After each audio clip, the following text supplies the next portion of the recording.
चाहिए, देखना चाहिए, बेटा को सब व्यवस्था देखनी, आपका ही भ्रमण करना चाहिए।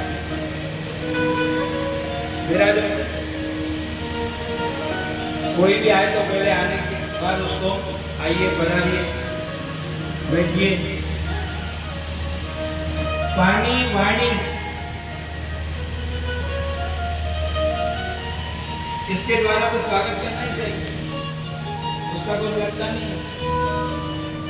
आओ साहब पधारो, इतना तो कह सकते, उनको बिठाया, उनको बात दिया, वही रखेंगे। दो जन बैठ गए, मनु शत्रुपा बैठ गए। अब वो लड़की आई, आजकल की तरह से टेस्टिंग नहीं होती, आजकल तो बड़ा विचित्र काम है।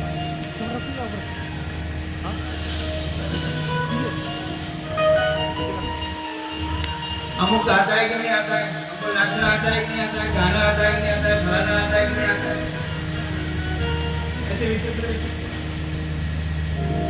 उसके गुणों से उनको कुछ लेना देना नहीं, रूप रंग और पैसा। लड़के वाले भी जाते हैं तो कितना है आपका, साल भर में कितना होता है, क्या पैकेज देखने वाले ज्यादा, फिर कभी कभी तकलीफ तो पड़ जाती है। ऋषि ने और मनु महाराज ये सब बातें नहीं की, केवल एक आसन बिछाया था और आसन के पास लड़की आकर के खड़ी हो गई। तो ऋषि ने इशारा किया, बैठो। अब वो सोच रही है, यदि मैं बैठ जाती हूँ, ये आसन तो इन्होंने बिछाया, मैं बैठ जाऊं, ये क्या सोचेंगे, इनके मन में क्या विचार है। बहुत बुद्धिमान लड़की थी, बहुत लड़की, पढ़ी लिखी बुद्धिमान, तो विचार करने लगे। आखिर में ऋषि ने दूसरी बार फिर कहा, ये भी तीसरा आसन तुम्हारे नहीं।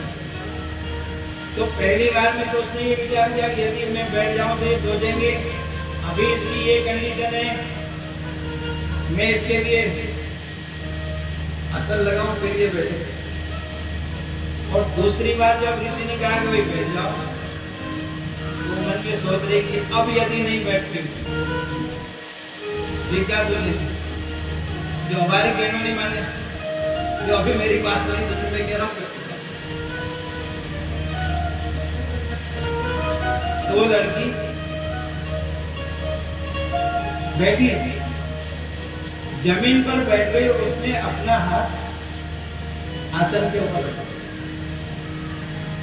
ऋषि को लड़की पसंद आ गई और कुछ नहीं पूछा होगा।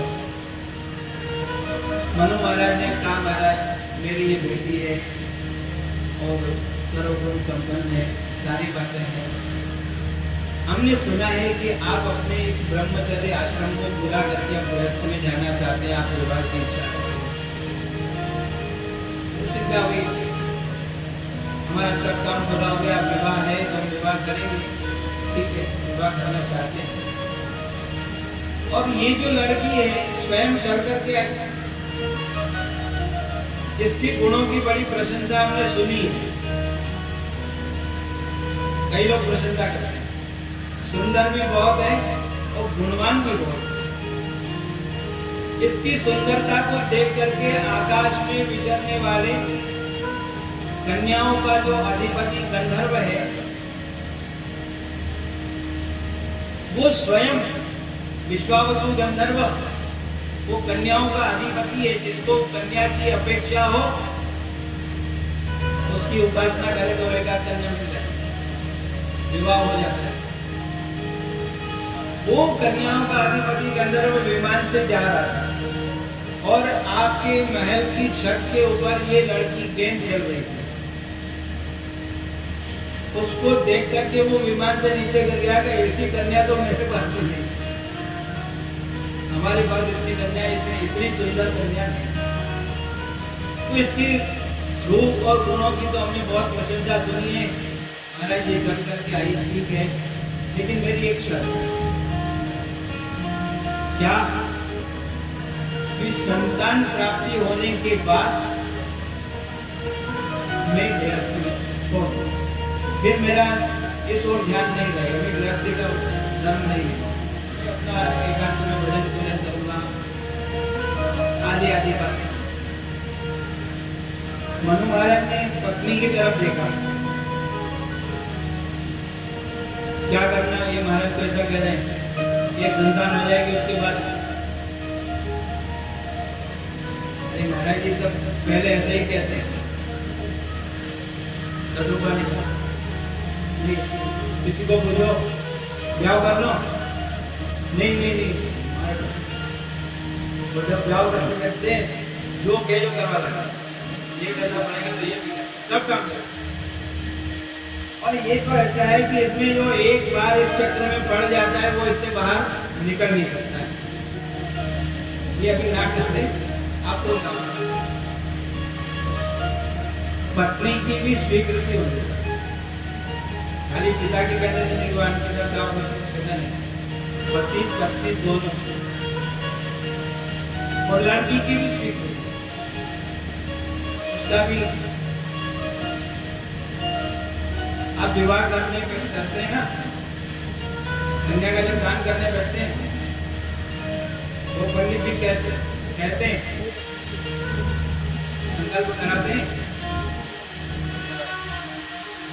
तो कहते हैं भैया बोलो, यजमान पिता तो संकल्प करता ही, वो माँ से भी वचन दिलवाता है, बोलो मैया भी दत्ता, मैंने भी इस कन्या का दान किया।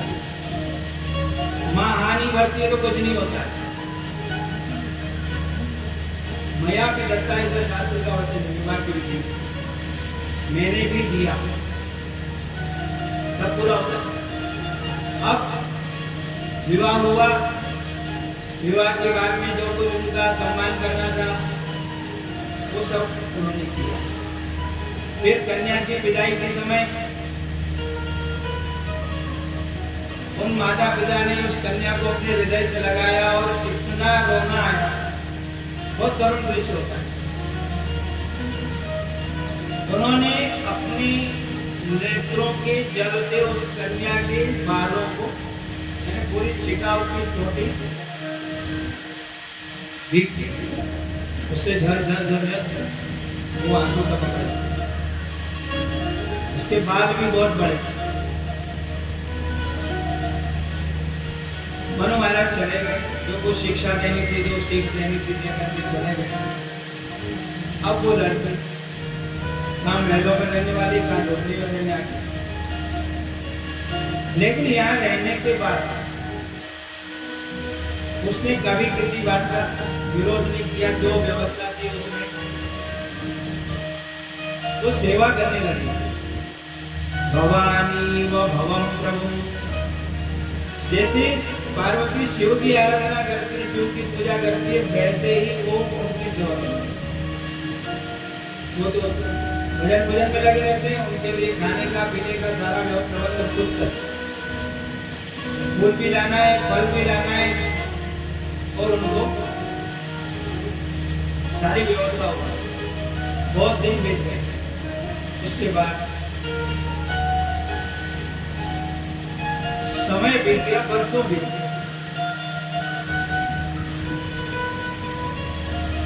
एक दिन वो ऋषि के मन में आया कि अरे ये हमारी पत्नी क्या हालत हो गई, खाना पीना सब कुछ फर्क पड़ गया, बिना कहीं का मूल फल खाने पड़ते हैं, सूखा सूखा खाना पड़ता है, कितनी सुंदर थी कैसी हो गई। वो एक दिन उन्होंने उसको कहा, देवी तुम्हारी क्या इच्छा है, तुम्हारी सेवा से क्योंकि उन्होंने योग का आश्रय किया था, उस योग से उनको सिद्धि प्राप्त हो, सब कुछ करने में समर्थ। जो चाहे वो कर हमारा जो आपकी इच्छा। मैं तो जिस दिन वो मेरे घर पर आपके पास आए, मैंने आपके साथ विवाह किया तो मैंने अपनी कोई अलग इच्छा नहीं रखी। जो आपकी इच्छा वही मेरी इच्छा, जो आप चाहेंगे उसको कहा। देखो वो सामने बिंदु सरोवर, सरस्वती नदी के किनारे वहां पर एक बिंदु सरोवर था। भगवान जब उनको दर्शन देने आए थे ना तपस्या की बात, तो उनको देख करके भगवान की आंखों से आंसू बहे। ऐसे प्रेम के आंसू भगवान का, उससे वो बिंदु सरोवर, उसमें जाकर के तुम स्नान करो। वो स्नान करने के लिए गए। जैसे ही उसने डुबकी लगाई तो पिता के घर से जितनी सुंदर वो आई थी उससे ज्यादा सुंदर 10,000 सेविकाएं उसकी सेवा के लिए वहां कर दी। ऋषि ने कामक विमान का निर्माण किया, कामना के अनुसार चलने वाला। वो आकाश में उड़ भी सकता था, धरती में भी चल सकता था और पानी में तैर सकता था। कहीं भी जाओ, सब जगह। हजारों लोगों के वहां रहने की व्यवस्था थी, खाने की, पीने की। बाहर से कुछ लाना नहीं, सब कुछ अंदर। और बढ़िया से बढ़िया व्यवस्था है। स्विमिंग पूल भी है, रनिंग रूम भी है, बेडरूम भी है, सारी बातें, सब कुछ फैसिलिटी। अब वो लड़की तो वो सोचने लगी देवती तो यार ऋषि तो वैसे ही होंगे, वो जगह बढ़ रहे होंगे, बड़े बड़े बाल होंगे। लेकिन उन्होंने भी योग बल से अपने आप को 16 वर्ष का कुमार बनाया।